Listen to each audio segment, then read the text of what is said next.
So I'm talking to folks about how much of a relief it was to not have to move all their stuff today. What's your name? Tony.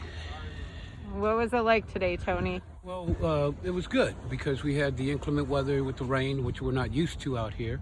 And then we had the opportunity to only police the area in which we are in, which is actually picking up the trash and getting it out to the street so that the city can pick it up from there.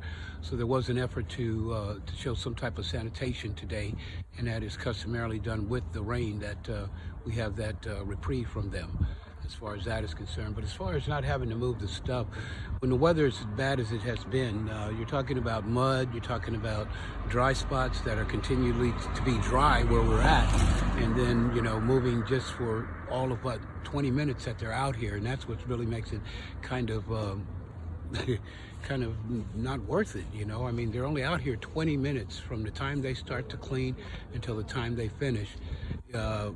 Takes us probably 2.5, 3 hours to get it moved, and then it takes us that same amount of time to get it back. So if it were to have to rain and we moved today, we'd be out in the weather, and causing more sickness and problems as far as that is concerned. Right.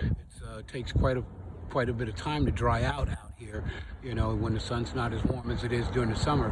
It takes a minute for us to have to get back into some type of routine that we're customarily used to. But today, again, they came out, they were fairly cordial as far as not having to move, but they were adamant about the trash, and that took quite a few people a minute to really get moving around and come out and pick up their own trash and get it out to the street. Some people did lose things because they were too close to the curb, or the items were in the street, and the city is advised that if it's in the street, then as a part of that cleanup, those things are going to be discarded.